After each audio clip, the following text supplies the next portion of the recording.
જય માતાજી, જય શ્રી કૃષ્ણ, રાધે રાધે। મિત્રો, વિડીયો શરૂ કરીએ એ પહેલાં લાઈક શેર કરી લેજો। તો ચલો શરૂઆત કરીએ। ચાણક્ય નીતિ। આ ત્રણ લોકો છેલ્લા શ્વાસ સુધી પૈસા માટે ઝંખે છે। દેવી લક્ષ્મી ક્યારેય ઘરે આવતી નથી। ચાણક્ય નીતિ। આચાર્ય ચાણક્યે તેમના પુસ્તક નીતિ શાસ્ત્રમાં એવી ખરાબ ટેવોની રૂપરેખા આપી છે જે વ્યક્તિને જીવનભર સંપત્તિ માટે ઝંખના રાખે છે।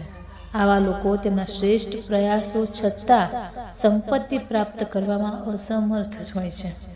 ચાણક્ય નીતિ। આચાર્ય ચાણક્યને ભારતમાં સૌથી બુદ્ધિશાળી અર્થશાસ્ત્રીઓ અને સ્વપ્નદ્રષ્ટાઓમાંના એક માનવામાં આવે છે। તેમના જીવનકાળ દરમિયાન તેમને માનવતાના લાભ માટે અસંખ્ય નીતિઓ ઘડી હતી। તેમના નીતિશાસ્ત્રમાં ચાણક્યએ ચોક્કસ લક્ષણો અને ટેવોનું વર્ણન કર્યું છે જે વ્યક્તિની સતત સમૃદ્ધિ અનુષ્ઠિત કરે છે।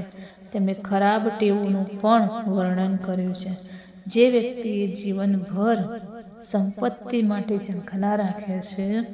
તે અનેક પ્રયત્નો છતાં તેમની નાણાકીય પરિસ્થિતિમાં કોઈ સુધારો થતો નથી। બીજા પર આધાર રાખવો। ચાણક્યના મતે જે લોકો પોતાના કાર્યો કરવાને બદલે બીજાઓ પર કામ સોંપે છે અથવા જેઓ આત્મનિર્ભર બનવામાં નિષ્ફળ જાય છે તેઓ ક્યારેય ધનવાન બની શકતા નથી। આવા વ્યક્તિઓ જીવનભર સંઘર્ષ અને નાણાકીય મુશ્કેલીઓમાં ફસાયેલા રહે છે। જે લોકો પોતાના કાર્યો બીજાઓ પર નાખે છે તેઓ ક્યારેય કોઈ કાર્યમાં નિપુણ બનતા નથી। પરિણામે આવા વ્યક્તિઓ સમાજમાં કે કાર્યસ્થળમાં ઓછા ઉપયોગી સાબિત થાય છે। તેથી તમારા કાર્યો બીજાઓ પર નાખવાને બદલે તે જાતે કરવાનો પ્રયાસ કરો। ચાણક્ય કહે છે કે કઠોર અને કડવા શબ્દો વ્યક્તિના ભાગ્યને નબળું પાડે છે।